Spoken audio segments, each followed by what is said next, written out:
Boa noite, pessoal. Hoje a gente vai apresentar o nosso último dia do primeiro simpósio do Sinvest.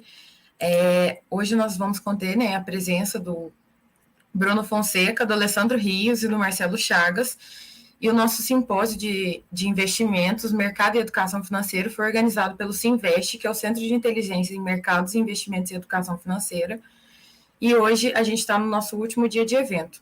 E agora eu vou chamar o Bruno Fonseca, que ele é assessor de investimentos da Invista Brasil, para conversar um pouquinho com a gente. Boa tarde, pessoal. Tudo bem? É um prazer aí participar dessa live. E que bom que a UFLA e vocês estão todos interessados pelo mercado com esse núcleo e vamos bater um papo, acho que vai ser muito legal. Hoje eu vou falar um pouco sobre diversificação e como que isso impacta o risco e o retorno de uma carteira em cenários adversos, como esse que a gente está presenciando aí desde mais ou menos março do ano passado, com a crise do Covid, né? Para falar um pouco sobre o que eu faço, eu sou um assessor de investimentos aqui na Invista Brasil, um escritório credenciado a XP. Hoje a gente conta com mais de 700 milhões sobre assessoria e quase 2.000 clientes. Então a gente tem 13 anos de mercado, temos escritório aqui em Lavras, temos uma filial em Ipatinga, uma filial no Rio de Janeiro e uma filial que vai inaugurar semana que vem em BH. Então a gente está diversificando assim o território também, porque a gente aprendeu a trabalhar bem o online, né? Com essa questão do home office, e a gente viu que não tem barreira de assessorar um cliente a investir melhor remotamente. Então a gente está buscando crescer aí nessas vertentes. E vou falar um pouco sobre o benefício da correlação, sabe? Numa carteira, e o que é a correlação. Não sei se vocês já estudaram a correlação, geralmente em estatística a gente estuda um pouco, mas a correlação no mercado financeiro. A correlação ela pode ser ou positiva ou negativa, e é sempre benéfico a gente ter uma correlação negativa quando a gente trata de investimentos. E aí, por quê? Uma correlação positiva, ela tem uma única direção, né? Então, minha carteira toda, se ela tiver uma correlação positiva, ela vai cair 100%. Então, por exemplo, se minha carteira tivesse em CDI e Ibovespa ano passado, o que aconteceu com o CDI? Chegou na mínima histórica, e o que aconteceu com o Ibovespa? Caiu quase 40%. Então, o que a gente pega de lição com isso, né? O Ibovespa geralmente tem uma correlação negativa com a Bolsa Americana ou com o dólar. Então, quem tinha posição em dólar ano passado, viu que o Ibovespa chegando nas mínimas, o dólar chegou quase próximo dos R$ 6. Então, isso diminuiria o impacto negativo na carteira e seria algo que tracionaria melhor como um todo, né? Então, alguém sofreu muito aí ano passado com renda variável? Alguém quer comentar alguma coisa? Ou alguém tinha posição internacional em dólar e percebeu essa suavização na queda? Alguém tem alguma dúvida? Só comentar aí que estou à disposição aqui também. Mas a gente tem aprendido isso de correlação de diversas maneiras, mais forte ano passado em março e esse ano de junho para cá. A gente viu que em junho desse ano a bolsa bateu aí a máxima anual e de junho até agora, mais ou menos aí 5 meses de queda. Então, ano que vem muita gente já está bem receosa com bolsa por ter esse cenário político e o Banco Central já sinalizou que ano que vem vai ser um ano de juros altos. Então a gente acaba que, como brasileiro tem uma cabeça de rentista, a gente acaba que gosta de ter uma carteira de renda fixa quando o juro está próximo dos 2 dígitos, e agora já está no 7,75 e o Banco Central já sinalizou que vai chegar no 11. Mesmo o ganho na renda fixa com o CDI a 11 não sendo um ganho real, a gente gosta de saber que tem um ganho nominal aí, porque a gente muitas vezes esquece de descontar a inflação, né? E isso tem que ser feito. Mas ano que vem a gente vai ver muita gente evitar risco, e isso por quê? A gente tem que pensar, vale a pena eu correr um risco na bolsa, sendo que eu tenho uma taxa livre de risco, que é o CDI, a 11%? Então, às vezes eu vou ficar, que comprei uma Magazine Luiza esse ano, uma Magazine Luiza caiu 65%, sendo que eu podia estar num título simples do Tesouro, NTNB, IPCA mais 5 me rendendo 11%. Então, eu acho que tudo tem que ser levado em conta quando a gente analisa essa relação risco-retorno, e a diversificação dos investimentos tem um impacto muito grande. Então, o que eu aprendi e que eu queria comentar um pouco é que em cenários adversos, como os que a gente viveu ano passado, vivemos esse ano, e provavelmente, não é que eu sou pessimista, mas provavelmente a gente vai ter um cenário adverso ano que vem, por ser ano eleitoral, é que diversifique a sua carteira. E tem uma diferença muito grande em diversificação e pulverização. Então, não adianta eu falar que eu estou diversificado, sendo que eu tenho 30 ações, mas todas brasileiras na minha carteira. E quando as ações brasileiras caírem, vão cair todas juntas. Então, às vezes eu estou pulverizado, mas não estou diversificado. Isso é bem importante saber a diferença entre pulverização e diversificação. Então, eu acho que assim, o que a gente pegou de aprendizado e que tem que levar é que a gente nunca está preparado para queda como foi ano passado. Que muito, não sei se vocês já viram Taleb ou Cisne Negro, a gente nunca consegue prever isso que acontece. Mas quando a gente está diversificado e tem uma correlação negativa na carteira, a gente passa por isso mais tranquilamente. Ou a gente, quando tudo cai, cai menos, ou às vezes até sobe um pouco. Então, quando for avaliar algum item na carteira, a gente pode achar que é um item que é bobeira. Muitas vezes a gente faz uma simulação de investimento. Lá no finalzinho, no canto, quadradinho, tem lá uma tabelinha de correlação. Dá uma atenção à correlação. Olha se está um pouco negativa, se está positiva, ou se está neutra. A correlação pode ser zero também, eles podem andar completamente diferentes, mas não seguir padrão. Então, não sei se vocês investem há muito tempo também. A gente tem. Bruno, Oi? você pediu, né, que a gente comentasse com você. Tem algumas pessoas que tiveram algumas dúvidas aqui, né, dentro dessa pauta que você está falando. Uhum. Eles estão perguntando aqui, a Gabriele nos perguntou se essa correlação ela é uma forma de compensação, ou seja, possuir ações que abrangem o amplo. Por exemplo, se o dólar subir, a ação cai, mas possuir uma ação que, se o dólar cair, ela sobe para realizar essa compensação. Aí a gente queria entender um pouquinho melhor como que se dá essa correlação para que ela seja compensatória. Entendi. A gente não leva essa correlação, Gabriel, no sentido compensatório, sabe? A gente leva mais no sentido de quando o cenário está desfavorável para um ativo que a gente tem na carteira, ele vai estar provavelmente favorável para o outro. E quando a gente analisa entre perdas e ganhos, a nossa carteira vai ficar na média ou vai ficar neutra, entendeu? Não é que uma ação, por exemplo, você está falando aí ação e dólar, vamos pegar Klabin e Suzano, né? Que você falou ação e dólar. Essas ações são empresas brasileiras, mas que o dólar impacta sempre no resultado ou no pregão dela.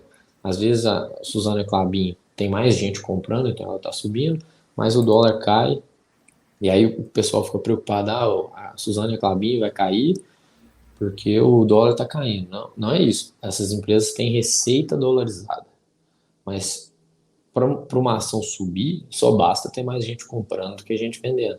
Então, o mercado, ele é engraçado por isso, porque o mercado é um jogo de soma zero, né? Não tem assim, por que a bolsa está subindo hoje? Porque tem mais gente comprando do que gente vendendo. O mercado é assim. Então, a gente não leva por esse lado de compensação. Porque se uma ação está subindo hoje é porque tem mais comprador do que vendedor. Se uma ação está caindo é porque tem mais vendedor do que comprador. Então, em relação a dólar, a gente pode, às vezes, comprar um fundo cambial. E aí o fundo vai acompanhar a variação do Petax, que é a variação do câmbio. E aí, por esse lado, vale a pena a gente ter uma diversificação via fundo cambial, porque é mais simples e mais barato do que se buscar negociar contrato de dólar na bolsa, que às vezes tem um preço muito alto ou tem taxas altas. Então, se você quer ter uma posição dolarizada e quer ter uma posição em ação, para elas andarem descorrelacionadas, você pode fazer isso de maneira simples, tendo fundo cambial, que às vezes a gente acha complicação aí de 100, R$ 500, e uma ação que você pode comprar a 20 e poucos, 30, R$ 15. E nem por isso a gente vai ir para o lado de compensação, sabe? Não sei se ficou claro, ou se às vezes eu fugi um pouco. Não, tá ótimo, Bruno, a gente entendeu bem. É, uma outra pergunta também que já fizeram, mesmo com pouco dinheiro, foi uma pergunta do Hélio. Mesmo com pouco dinheiro, a melhor medida pensando no ano que vem é a diversificação, ou você acredita que não? Investir um pouco na Bolsa Americana, em criptomoedas? Eu acho que esse ano de 2021 teve uma mudança muito, muito boa na Bolsa, que foi a inclusão de BDRs para pessoa física. Antes, BDR só podia ser comprado por investidores profissionais ou institucionais e acabava que a gente, pessoa física, sofria um pouco, porque às vezes a gente queria ser sócio de uma Amazon, Netflix ou Google e não conseguia comprar porque abre conta numa corretora lá fora, tem um mínimo de transação, o imposto de renda é chato, e no Brasil não era permitido para pessoa física. Agora, você pode, com 100, 250 reais, comprar uma BDR, que ela não é negociada em lote padrão, igual ações, que é de 100 em 100, a BDR é unitária. Então, com 50, 30, 40 reais, você pode comprar Mercado Livre, e aí você vai estar diversificando setor logístico, é uma empresa argentina, mas que está vindo forte aqui na América do Sul. Você pode comprar Netflix, que é um produto que quase todo brasileiro tem em casa. Você pode comprar uma ação do Netflix com menos de R$ 100. Então é tudo assim. Eu acho que ano que vem a gente pode e deve diversificar e não tem isso de pouco valor. Às vezes a gente fala de investimentos, fala de renda variável, fala de começar a montar uma carteira, o pessoal acha que é verdade que eu tenho que ter no mínimo 5, 10 mil reais para investir na bolsa ou para ter uma carteira. Não. Você pode comprar 4 ações e sempre que você tiver dinheiro, você vai lá e compra uma de cada, vai montando uma carteira ao longo do tempo. Eu acho que ano que vem é o momento para fazer isso, mas também é o momento para olhar para o Brasil, porque se está tudo caindo agora, para mim que já está no mercado, para você que vai entrar agora, tá tudo barato. Não tá caindo, porque você vai entrar agora. Então, o que a gente olha é isso. Alguém tá vendendo agora, executando um prejuízo, chorando. Mas pode ser que você tá comprando essa pessoa chorando e você vai rir, porque você vai ter uma valorização de 100%. O Magazine Luiza que está abaixo dos R$ 10, muita gente comprou a 20. Então, tá amargurando uma queda aí de 50%. Para chegar no preço médio dela, vai ter que subir 100. Mas às vezes 100% vai ser o lucro seu que está comprando agora dessa. Então, eu acho que com pouco dinheiro vale muito a pena diversificar e entrar na Bolsa Brasileira, na Bolsa Americana. Hoje, com criptomoedas, a gente tem um ETF negociando criptomoedas na Bolsa Brasileira, que é o Hash 11. Você consegue comprar aí por volta, acho que R$ 50. Então, você consegue comprar criptomoedas com R$ 50 e você está comprando uma carteira de criptomoedas de uma gestora grande, que é a Hashdex. Você pode pesquisar, colocaram até agora, acho que Pedro Bial para fazer propaganda dela. Então, vale muito a pena. Você vai pensar que a ação tá cara ou tá barata, R$ 10, a gente às vezes compra uma cerveja, compra um sanduíche por R$ 10, é o preço que você compra uma ação. Então, às vezes a gente tem que pensar em quebrar esse tabu aí de que só investe quem tem dinheiro. Porque às vezes você tem R$ 10, você está falando que você não tem dinheiro para investir, mas você pode comprar uma ação de R$ 10. E, Bruno, somado a essa que você falou, qual que seria a sua opinião com relação às eleições do ano que vem? Foi uma pergunta que o Álvaro fez para a gente. Porque a gente sabe, né, que a Bolsa está tendo essa variação, né, e ano que vem a tendência é que isso aumente ainda mais com as eleições. E aí a gente queria saber um pouquinho qual que é a sua opinião, né, sua previsão aí, Hum. dentro do que você entende, domina, com as eleições. Então, prever futuro já é uma coisa muito impossível. Sim, Agora, prever Brasil é outra mais coisa difícil. mais difícil ainda.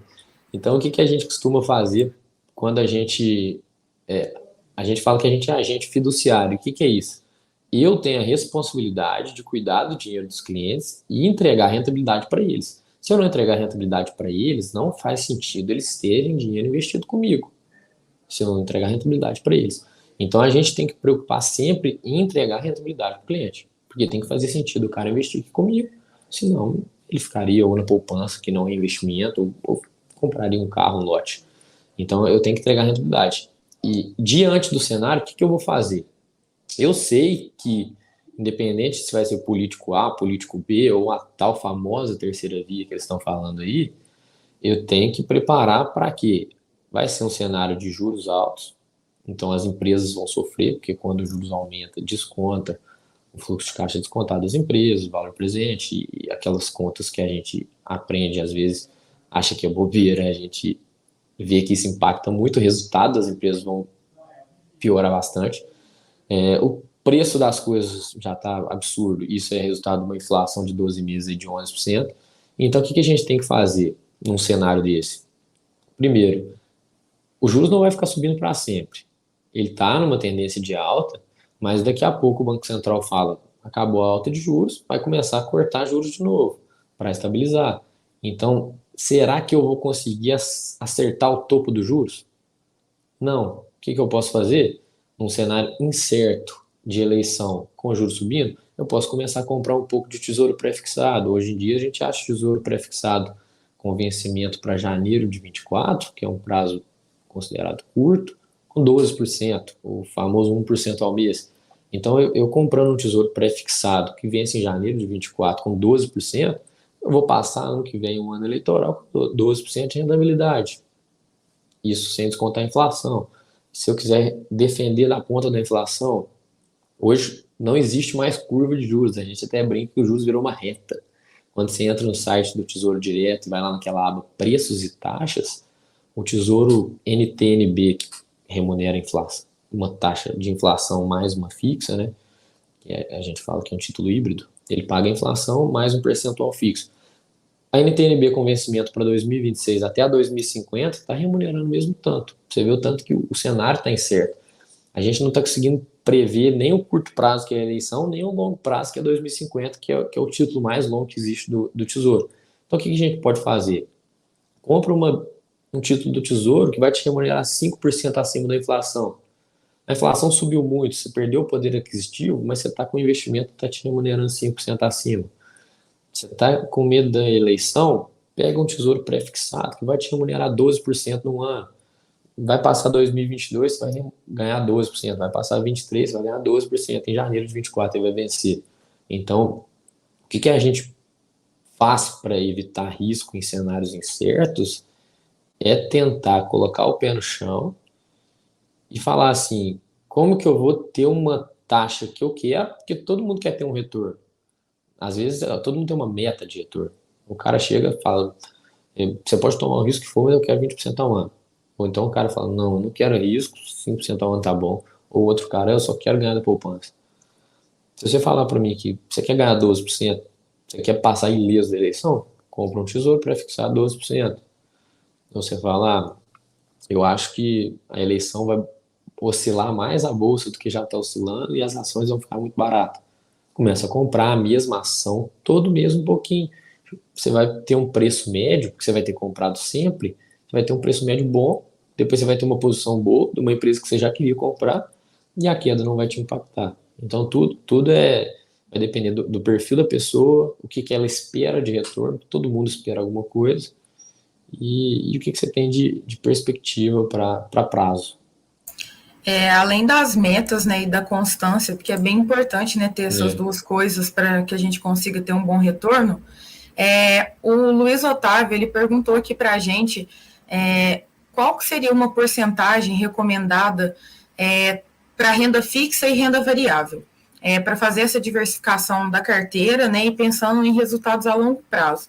Eu sei que é muito difícil você estipular, porque é importante a gente saber, né, para é. qual objetivo a pessoa está investindo, mas, assim, fazendo um contexto geral, o que, que você acharia que E, seria interessante? e isso depende um pouco do perfil da pessoa, né?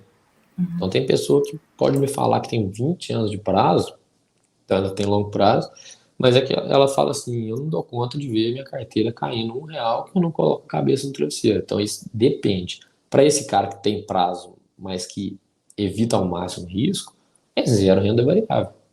Mas agora, se você me falar que você tem prazo e se hoje você comprar a Petrobras a 25, amanhã for 23, você vai entender que acontece. Então, eu acho que é muito tranquilo para uma pessoa que tem longo prazo e que entende que o mercado oscila, ter 50% de uma carteira de renda variável. É tranquilo. Metade renda variável, metade renda fixa. Ele vai conseguir ter uma rentabilidade boa porque ele tem prazo e ele vai entender que se oscilar, a oscilação é de curto prazo. Então eu acho que sendo mais moderado possível e genérico possível, porque isso é muito difícil, 50% de renda variável, 50% de renda fixa é uma carteira muito boa, pensando em longo prazo e rentabilidade. E também isso pode ser ajustado muito para o perfil, né? Porque um perfil mais conservador é melhor ser uma coisa E mais pode segura, trocando, né? rebalanceando também. A bolsa está melhor, fica 70-30. A renda fixa está muito boa, fica 70-30 de renda fixa. Então, por isso que eu acho que o 50% é ideal, porque você pode rebalancear. Eu acho que o 50% está muito próximo ali de um perfil moderado, né? Se a pessoa já for mais arrojada, ela Geralmente, consegue. 90% da população é moderada, sabe? Então, mas infelizmente, 90% da população investe em poupança. Então, tem esse É. desequilíbrio aí. Mas acho que moderado 50-50 fica muito, muito interessante. E você acha que as BDRs são um bom meio de diversificar ou você prefere que isso seja. Prefere não, né? Você acha, aconselha que isso seja feito diretamente na corretora por fora? Foi uma pergunta que a Gabriele Então, também fez aqui para a gente. eu acho que a BDR veio para ajudar. Então, é uma coisa que é barata, você consegue comprar unitário, não tem aquilo que eu falei do lote padrão. BDR negociado na Bolsa Brasileira, então você vai continuar investindo no horário que você já está acostumado. Você faz TED, muitos bancos aí sem custo. E quando você abre uma conta lá fora, você vê que é simples de abrir a conta, mas não é tão simples de investir lá fora. Às vezes a corretora lá fora exige um mínimo em dólar e o dólar já está muito diferente em relação ao real, então vai te exigir um mínimo maior. Ou às vezes tem alguma taxa de transação, você vai pagar US$ 1 para comprar, US$ 1 para vender, então a taxa fica alta.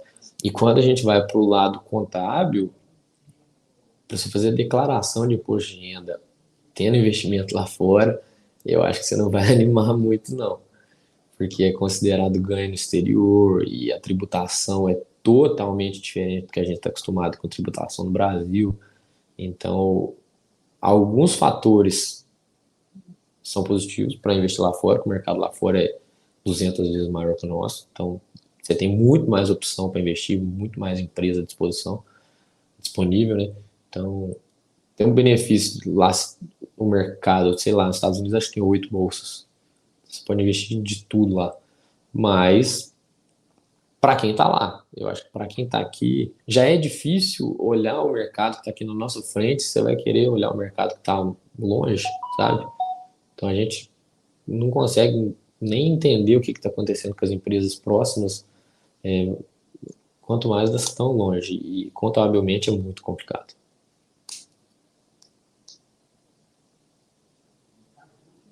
Eu acho que seu microfone tá. Tá mutado.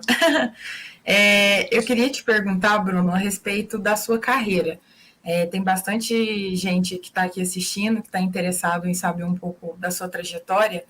E qual que seria a diferença entre o trabalho de um assessor de investimentos em uma corretora e em um banco tradicional? É uma pergunta que a Joyce nos fez. Então, eu sou assessor de investimentos em um escritório credenciado da XP. Para se tornar um assessor de investimentos, você precisa passar numa prova, ter uma certificação que chama Ancor. E esse é o pré-requisito. Não tem pré-requisito de curso superior por enquanto, não tem algum outro pré-requisito. Você tem que ter essa certificação, vincular a CVM, pagar a taxa e tudo mais. A XP ou alguma outra corretora, como é que ela funciona? É uma plataforma aberta. Então, pensa numa maneira mais simples de falar, numa prateleira vazia, em que os bancos vêm e falam para a XP, eu quero colocar meu CDB aí. A XP, beleza, coloca o CDB do banco A, o CDB do banco B, o CDB do banco C. Então, dentro da XP, tem uma plataforma com diversos tipos de investimentos de diversos bancos, de diversas instituições. Já no banco, por exemplo, o Itaú vai te oferecer o que é do Itaú. O Itaú não vai te oferecer um investimento do Santander, ou um investimento do Banco do Brasil. Então, o Itaú vai te oferecer o que ele tem. E nem sempre o que ele tem está com a melhor taxa.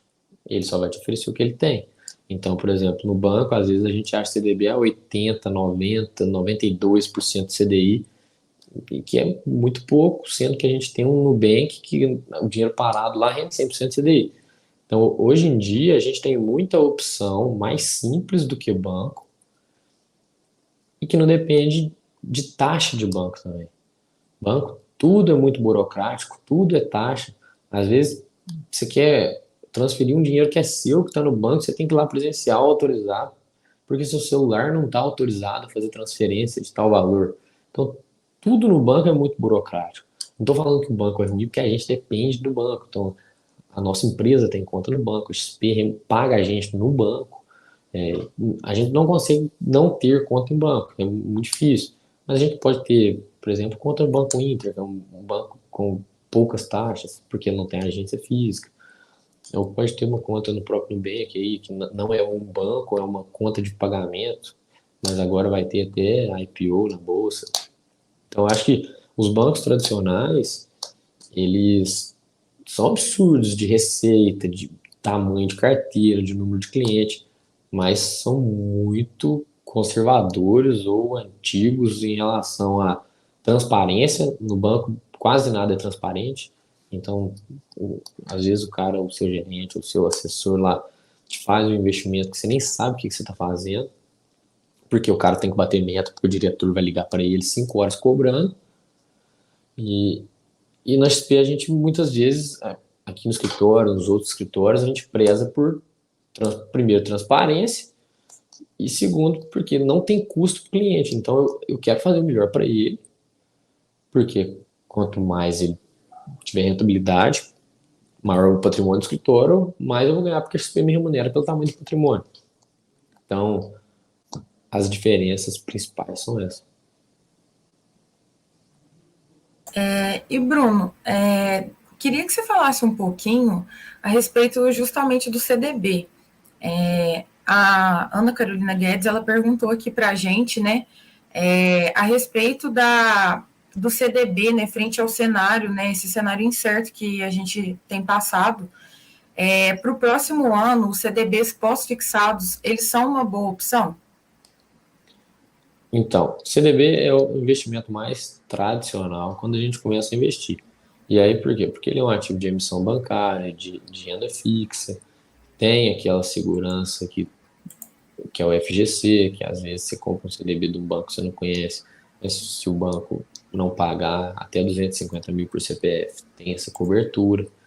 E o pós-fixado, ele tem um benefício muito grande nesse cenário, que é quanto maior for a taxa de juros do Brasil, maior vai ser a remuneração do CDB pós-fixado, porque ele não está travado em uma taxa como o pré-fixado. Por exemplo, se eu comprar um CDB pré-fixado hoje em 10 e a taxa de juros do país for para 12, estou deixando de ganhar. Já no pós-fixado, não. Se eu tenho uma remuneração no pós-fixado de 100% CDI, então o tanto que a taxa de juros subir, minha remuneração vai subir junto, porque eu vou ganhar a remuneração que é 100% CDI. Então, o pós-fixado para um cenário de alta de juros é muito bom, uma boa opção, se não a melhor opção. Ótimo, Bruno, muito obrigada. Uma outra dúvida que surgiu, essa é do Hugo Dinali, ele perguntou qual que é a sua opinião sobre o IPO do Nubank. Então, o IPO do Nubank vai ser na bolsa lá fora, né? Então, ele vai ter BDRs negociadas no Brasil. E o que o Nubank está fazendo é uma campanha muito, muito forte para incentivar pessoas a investir na bolsa, uma vez que o Nubank tem uma base de clientes muito grande.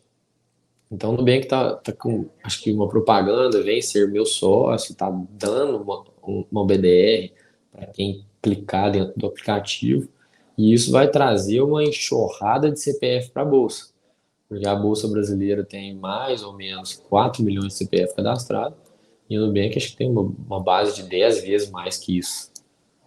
Então, o IPO do Nubank provavelmente vai trazer que a gente fala de liquidez, né? Vai trazer um aumento de negócios grande para a Bolsa brasileira, mesmo o IPO sendo lá fora. Acho que seu microfone está fechado. Bruno, uma outra dúvida também, né, que o pessoal perguntou, a questão da diversificação que você mencionou, ela é fundamental, né? É impossível que a gente siga ali o mesmo estilo de investimento, é muito interessante que a gente faça essa diversificação para equilibrar. E eu queria saber, uma pergunta também do Silas, ele falou que, de fato, né, diversificação é um fato fundamental para toda carteira de investimento, principalmente no momento político econômico que a gente vivencia, mas na sua visão, o que é, de fato, uma carteira bem diversificada, levando em consideração moedas e número de ativos? Uma carteira bem diversificada é uma carteira que está pronta para qualquer cenário. Eu falo cenário assim, juros subindo, a carteira vai estar preparada. Juros caindo, a carteira vai estar preparada. Inflação alta, a carteira preparada. Então, o que a gente recomenda? No mínimo, para o perfil moderado, para garantir uma rentabilidade acima da inflação, de 15% a 20% de rentabilidade, diversificação atrelada à inflação.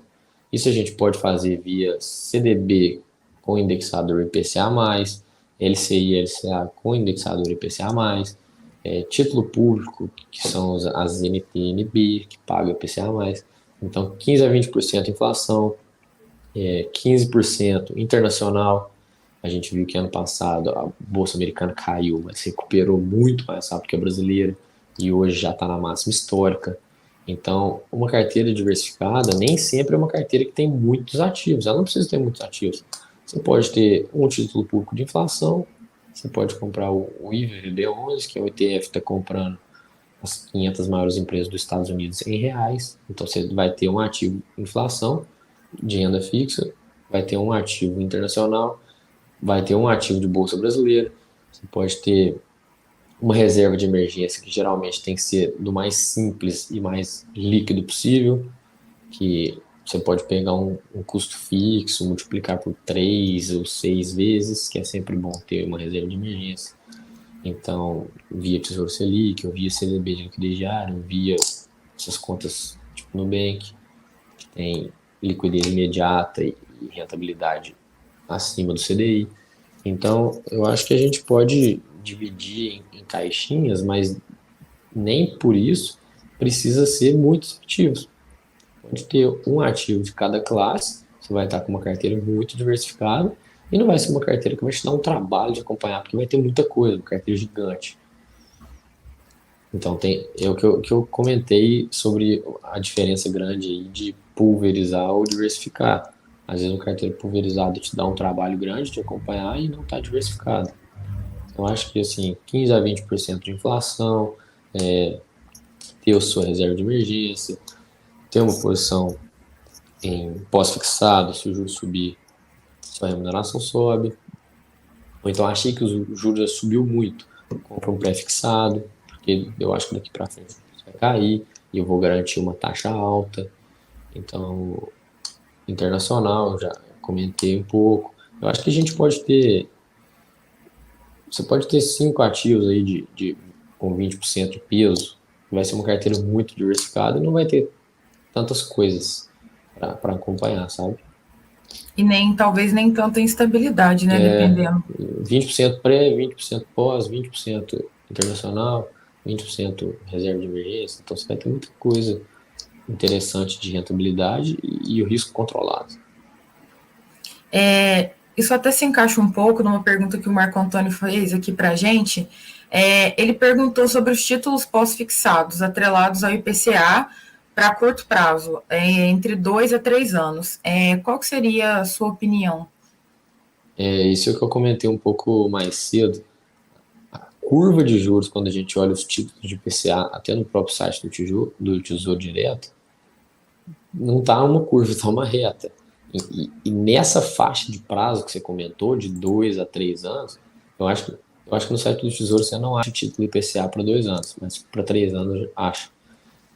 É o que está mais interessante. A gente está conseguindo achar título público atrelado ao IPCA com vencimento em 2023, pagando IPCA mais 5. Se a gente for pegar uma inflação acumulada de mais de 10%, dá 15% no ano. Então, a gente fala que tem muita taxa interessante atrelada ao IPCA via título público no curto prazo. Por quê? Porque a taxa do curto prazo está a mesma taxa do longo prazo. Então, não vale a pena você pegar o longo prazo. E uma pergunta pessoal que eu queria te fazer, para nós, né, que somos estudantes, né, o Sinvest é um núcleo totalmente composto por estudantes, como que você acha que seria interessante para quem está iniciando nessa parte de investimento, conseguir, né, fazer tanto essa parte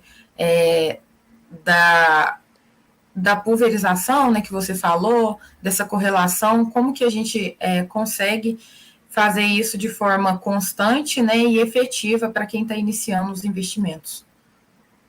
Eu acho que, antes de mais nada, é sempre bom acompanhar o mercado, mesmo que você não esteja investindo. Então, pega o YouTube, tem muita corretora aí, por exemplo, o próprio BTG, a própria XP, tem todo dia um vídeo pequeno de manhã, morning call, fala um pouco do que aconteceu no dia anterior, fala um pouco do que espera para o dia de hoje. Então, no morning call você tem informação de tudo quanto é tipo num prazo muito curto. Toda segunda-feira o Banco Central solta o Boletim Focus. Boletim Focus você pode acompanhar mediana de inflação, você pode acompanhar perspectiva para câmbio, perspectiva para juros. Então, acho que hoje em dia o principal é buscar sempre informação para tentar não ficar para trás, porque as coisas acontecem muito rápido. A gente vê aí criptomoeda que subiu absurdamente, agora já está caindo, todo mundo está com medo de novo, e daqui a pouco todo mundo fala que Bitcoin é top de novo. Então, hoje em dia, tudo muda muito rápido. A gente saiu de um juros ano passado de 2 e vai chegar agora num juros de 10. Então, num curto prazo, o juros multiplicou 5 vezes. Então, teve muita gente que teve ganho em renda fixa que antigamente só tinha em renda variável. Teve gente ganhando 20% em renda fixa de tesouro direto esse ano, em 11 meses ganhar 20%. Isso tudo com curva de juros. Então, estuda curva de juros. Rentabilidade passada não é garantia de rentabilidade futura, mas pega o que aconteceu no passado e joga em simulação. Olha fundos famosos aí de patrimônio ou de rentabilidade. Olha o que os fundos estão fazendo, o que os grandes gestores estão fazendo. Porque um cara que... Vamos supor que a gente está num caiaque. Do nosso lado tem um cara no Titanic, que é um fundo com patrimônio de 10 bi. O cara tem que olhar muito na frente, porque para ele mudar de direção demora 2 horas. Para a gente virar um caiaque é 5 segundos. Então, o que o gestor faz, ele faz pensando em todos os cenários possíveis, faz pensando num prazo maior, porque ele tem, às vezes, 10 mil cotistas, 10 bi de patrimônio. Então, escuta muito podcast, eu gosto muito aí, não sei se vocês conhecem, um que chama Stock Pickers, que é um podcast da Infomoney, que geralmente eles entrevistam gestores, os gestores contam currículo, contam como que foram parar no mercado, contam tudo que já presenciaram. Tem gestor lá que presenciou a troca de moeda no Brasil, 94 Plano Real. Tem gestor que estava sempre 100% comprado nos Estados Unidos no subprime de 2008. Então, tem de tudo. E aí você escuta esses caras falando, você fica doido. Você fala assim, ó, o que a gente está vivendo hoje não é nada. Então, assim, acho que é sempre bom olhar a experiência de quem já está dentro há muito tempo. E eu observo isso via podcast, nesse que eu comentei, ou até lendo alguns livros. E usufruindo desses conteúdos gratuitos aí de YouTube e Instagram, sabe? Tem muita casa de análise também com relatório excelente, relatório barato. Eleven, Levante, Nord, Suno. Então, isso tudo é casa de análise conceituada, que tem relatório às vezes aí de 10, 11 reais por mês, que vale a pena ler. E pensar que agora que vocês estão começando e que o mercado aí até se aposentar vai ter uns 40 anos ainda. Então, pensa que o prazo a gente tem, conhecimento a gente está buscando e dinheiro a gente vai construir. E o conhecimento ele vai ter que ser adquirido sempre, né? É, Porque o mercado ele é muito instável e varia bastante. o mercado não dá para prever. Bruno, eu gostaria de te perguntar, né, fazer uma última pergunta aqui, do Renan Gonçalves. Ele perguntou qual a porcentagem do salário mensal que você indicaria para investir. A gente sabe também, né, que o salário varia, né, de pessoa para pessoa, então é um pouco Uhum. difícil definir essa porcentagem, mas pensando talvez num cenário de salário mínimo, o que você indicaria aí? Tem muita gente que pega essas literaturas aí de planejamento financeiro e tal, e fala que o ideal é investir 30, no mínimo 30% do que ganha. Mas a gente sabe que não é fácil investir 30% do que ganha para um cara que ganha salário mínimo. O cara vai investir mais de 300 reais, sendo que o cara está ganhando mil e pouco. Então, eu acho que não tem esse quanto que é o percentual ideal. O negócio é investir sempre.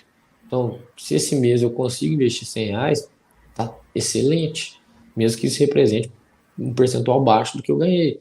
Mas se mês que vem eu consigo investir 500 mil reais, ou 500, 300, 400, o importante é investir sempre, não pensar nisso de qual que é o percentual do salário, mas pensar mais na recorrência, na constância, e porque o valor também, o salário que você ganha hoje, provavelmente você não vai ganhar daqui 10 anos, não vai ganhar daqui 5 anos.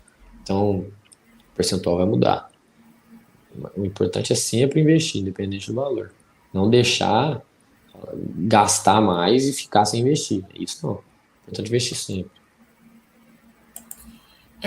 Bruno, muito obrigada, né, pela resposta. Eu queria fazer uma outra pergunta, foi do Álvaro. Ele queria saber quais setores da Bolsa que você acha mais interessante atualmente. Ó, eu, como sou assessor, não sou analista, não faço análise, não vendo nada do tipo e nem posso por não ter certificação, mas o que as casas de análise e as próprias corretoras estão falando é que está muito barato, está muito descontado o setor de construção civil e o setor de varejo. A gente vê Magazine Luiza acumulando aí 65% de queda no ano, de varejo acumulando 50% de queda no ano. E final de ano a gente sabe que tem Black Friday, tem Natal, tem 13º, que o brasileiro gasta, mesmo podendo ou não, que o resultado dessas empresas no último trimestre provavelmente vai ser muito bom. Então, o setor de varejo e o setor da construção civil, por quê? Ano passado, com os juros de 2%, quem tinha dinheiro em poupança tirou, porque viu a poupança render 1% por ano. Então, o setor de imóveis, o setor imobiliário, a gente viu o tanto que aqueceu. A gente anda aqui em Lavras, a gente vê o tanto de obra, a gente vê o tanto de loteamento que foi vendido ano passado, o tanto de condomínio inaugurado. E o resultado, quando a gente pega olhando mais fundamento, o resultado das empresas do setor de construção civil tá fantástico.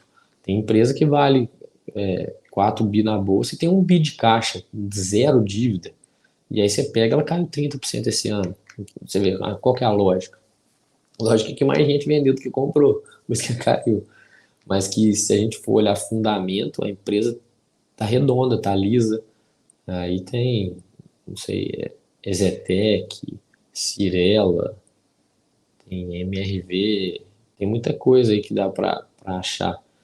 E no varejo, eu acho que no mais aí dá para pegar Amazon, porque é gigante do mundo e agora está vindo forte no Brasil.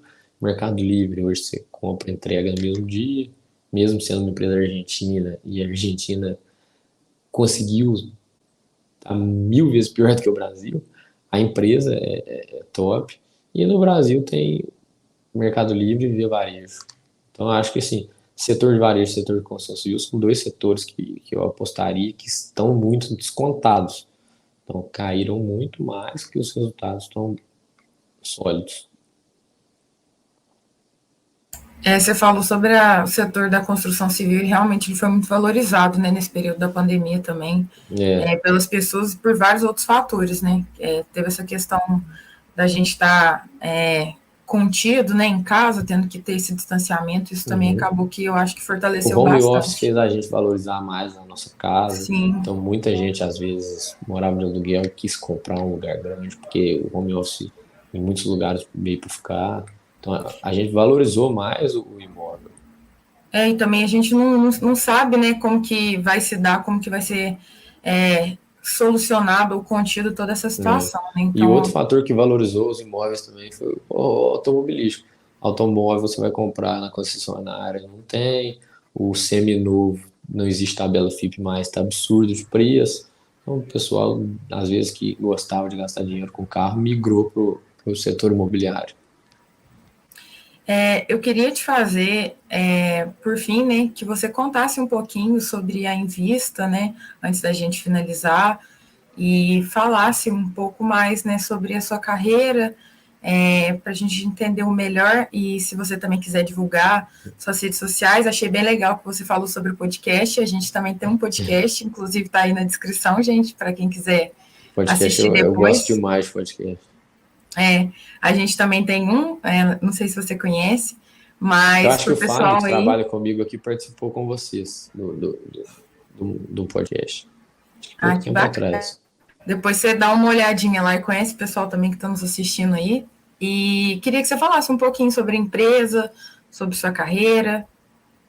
Então, eu tô no mercado aí desde 2019. 2019 quase todo mais como estagiário. E desde janeiro, fevereiro de 2020, como assessor credenciado mesmo a XP Invista Brasil, porque eu tirei a certificação Ancor e fiz essa mudança de estagiário para assessor mesmo. Então, a carreira de assessor, ela é uma carreira que não é muito fácil no início, porque dependendo do que você tem de conhecimento, ou do que você tem de relacionamento, você demora um pouco a construir uma carteira de clientes para conseguir ter uma remuneração, mas que é uma carreira que pode ser exponencial. Então, igual aqui no escritório, no começo, ninguém imaginava que a gente iria atingir 700 milhões de patrimônio. E que hoje a gente já sabe que daqui a pouco vai ser um bi. Então pensa bem, quando eu fazia estágio aqui, em 2019, o escritório todo não tinha 280 milhões. Hoje tem 700. Então, e eu como assessor, eu não sabia que teria tanto braço para eu trabalhar, né? Eu achei que eu ia chegar, ia ser meio parecido com o banco, só que mais um pouco flexível. Não. Hoje em dia tem cliente que liga e fala que quer fazer uma remessa de câmbio para os Estados Unidos, e eu faço via mesa de câmbio da XP. Ou então eu participo de IPO, participo de oferta pública, vou em reunião em fundo imobiliário. Então um mercado que dá para gostar de muita coisa. Eu acho que isso que é legal. O cara que gosta de renda variável e pula de cabeça na renda variável, tem muita coisa. O cara que gosta da renda fixa, tem muita coisa na renda fixa. O cara que gosta de previdência, é uma área que, com investimento, previdência também é assunto. E aí tem uma outra certificação que chama SUSEP. Então, seguros, tem seguro de vida, tem muita coisa. O bom da profissão é que dá para procurar uma área que você goste mais e trabalhar nela. Então, esse é o benefício. Você não fica tão, às vezes, preso.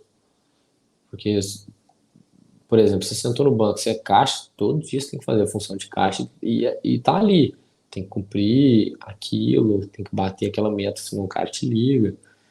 E tem aquele salário ali. Então, o benefício dessa área de investimentos, não só de assessor, é que muitas vezes você pode ter uma renda exponencial e mudar de uma hora para outra. Então, o ponto positivo acho que é esse, mas é desafiador porque tem que estudar bastante, você tem uma responsabilidade grande, porque às vezes você está construindo o patrimônio de outra pessoa, e, ou então às vezes o próprio cara que te procura tem um conhecimento muito maior que o seu. Então, sei lá, eu já ouvi às vezes o cara falar assim, eu tenho 50 anos, tem 30 anos que eu trabalho, por que que eu vou colocar meu patrimônio na mão de um menino de 25, 26 anos? Que sou eu no caso. Eu falei, não, você vai colocar porque a gente vai ter rentabilidade melhor que você tem no banco e porque o escritório tem esses profissionais que estão há tanto tempo na carreira, a gente tem esse patrimônio, a gente tem essa quantidade de clientes, então você tem que mostrar também, chamar a responsabilidade e mostrar números, porque o cara, quando vê números e você entrega a rentabilidade para ele, ele não questiona. Então, você tem que sempre ficar atento. E o primeiro ponto aí eu acho que entregar rentabilidade para o cara, porque tem que fazer sentido o cara investir. Se você não entregar rentabilidade para o cara, não faz sentido ele investir. E, e confiança e conhecimento. Acho que os pontos principais. Bruno, eu queria muito te agradecer por essa conversa, né? O pessoal aí fez muitas perguntas, ficou bem interessado no assunto. Queria agradecer a sua participação. Hoje a gente finaliza aí, né, mais uma dessas palestras que a gente teve. Foi muito bom essa conversa. A gente deixou aí também suas redes sociais para o pessoal seguir, né, acompanhar. E agradecer muito essa troca, você ter tirado as nossas dúvidas. Eu achei que foi muito produtivo. E é Eu isso. que agradeço pelo convite aí e sempre que precisarem aí, estou à disposição. Acho que vocês tinham me marcado no Insta de vocês ou colocaram o meu Insta aí também. Quem quiser mandar mensagem, tiver alguma dúvida, nosso escritório está aqui à disposição também. Quem quiser passar, às vezes estudante da UFLA, a gente está na perimetral aqui, entre a prefeitura e o Darcy, mais ou menos, ao lado, para frente do Losango. Então, estamos à disposição, quiser vir conhecer ou bater um papo aí. E eu que agradeço pelo convite. A gente agradece demais.